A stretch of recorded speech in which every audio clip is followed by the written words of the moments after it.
Assalamualaikum warahmatullahi wabarakatuh.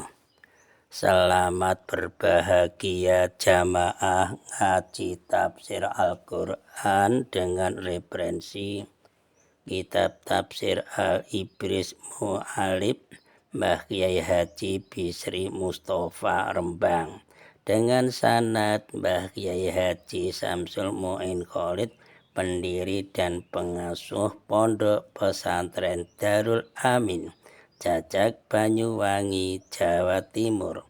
Semoga berkah. Amin. Dilanjutkan surat Ali Imran ayat 108 dan ayat 109. Tema: perbedaan nasib orang mukmin dan nasib orang kafir di akhirat. A'udzu billahi minasyaitonir rajim. Bismillahirrahmanirrahim. Tilka ayatullahi nasluha 'alaika bil haqq wa mallahu yuridu dzulmal lil alamin. Walillahi ma fis samawati wa ma fil ard wa ilallahi turja'ul umur. Ayat 108. Itulah ayat-ayat Allah yang kami bacakan kepada kamu dengan benar. Dan Allah tidaklah berkehendak mendolimi siapapun di seluruh alam. Ayat 109. Dan milik Allah lah apa yang ada di langit dan apa yang ada di bumi. Dan hanya kepada Allah segala urusan dikembalikan.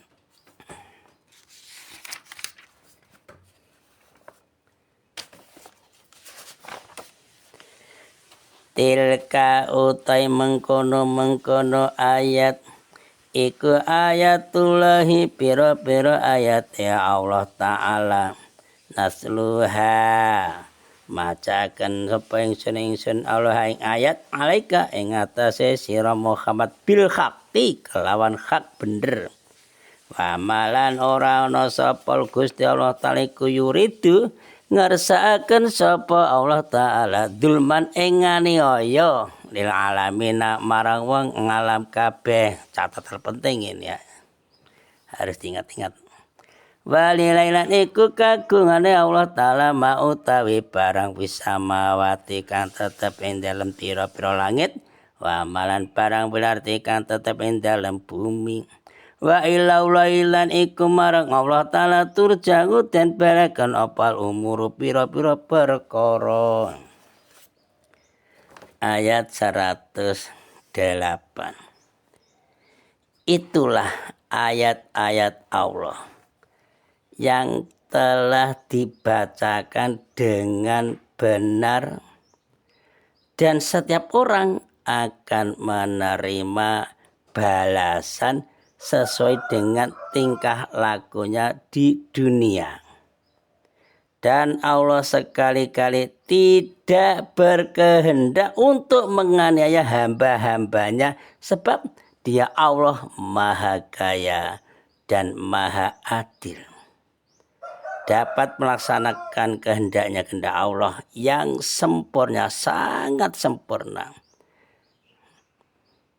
Tidak tergantung kepada siapapun. Ini. Saya ulang lagi, ini penting ini. Itulah ayat-ayat Allah yang telah dibacakan dengan benar. Al-Quran itu benar. Dan setiap orang akan menerima balasan sesuai dengan tingkah lakunya di dunia. Jika kita kok salah, ya dihukum salah. Apabila kita baik, ya dibalas dengan baik. Itulah Allah Maha Adil itu.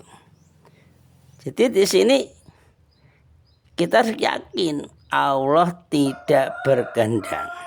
Sekali-kali Allah tidak berkehendak untuk menganiaya, menyiksa hamba-hambanya. tidak berkehendak. Sebab Allah Maha Kaya dan Maha Adil. Adil, sangat adil. Dapat melaksanakan kehendak Allah yang sempurna, sangat sempurna. Tidak tergantung kepada siapapun. Jadi tidak boleh masyarakat punya pendapat gini. Sholat walaupun rajin, ngibadah walaupun rajin, kalau Allah menghendaki masuk neraka ya masuk neraka. Allah kan kuasa. Jadi kalau ada orang maksiat, tidak sholat, ingkar, kalau Allah maha kuasa kan boleh, nggak apa-apa kan masukkan surga. Itu namanya kata-kata yang ngawur, yang bertentangan dengan sifat maha adil Allah. Nah ini sifat maha kaya Allah.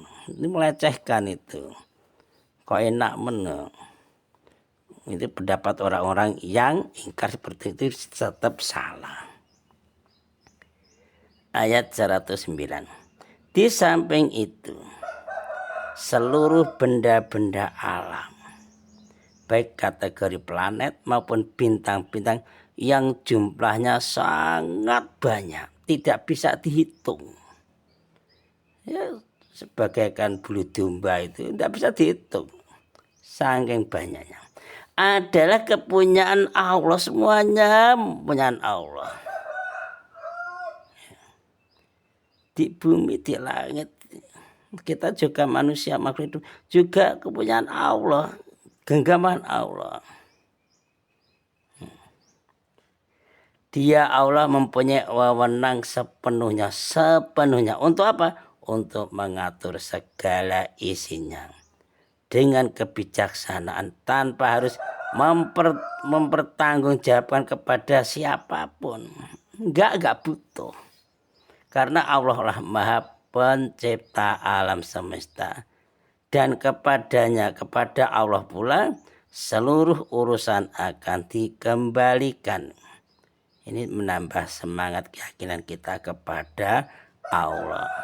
Contoh loh, organ tubuh kita sendiri. Itu juga mengatur Allah. Mau berkedip, mau kencing, mau berak, mau minum. Hakikatnya itu Allah yang mengatur. Kita harus sadar.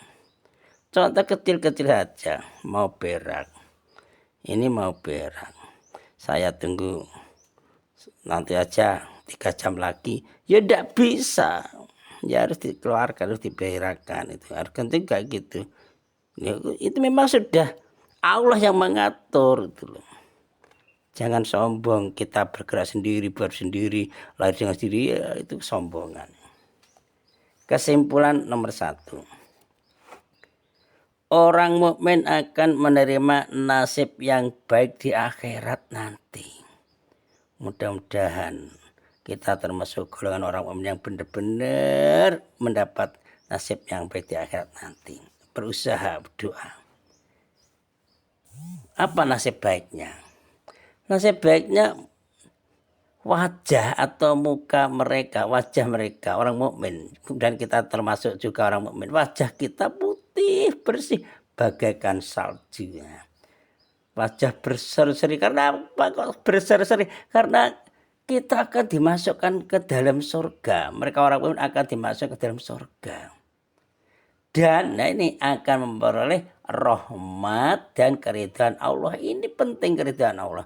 Untuk selama-lamanya tanpa batas. Masya Allah. Mudah-mudahan masuk surga keridhaan Allah. Tetapi orang kafir gimana? Kalau orang kafir menerima nasib yang buruk.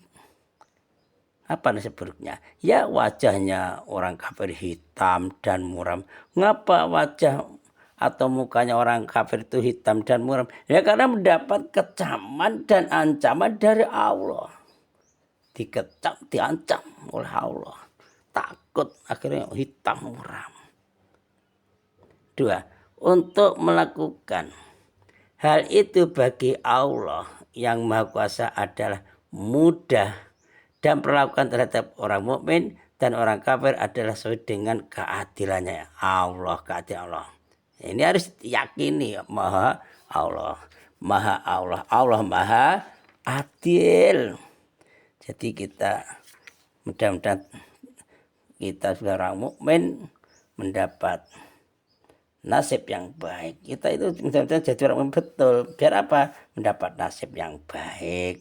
Wajahnya putih bersih bagaikan salju berseri-seri karena akan dimasukkan surga oleh Allah dan mendapat rahmat dan ridho Allah. Shadaqal andim. Assalamualaikum warahmatullahi wabarakatuh.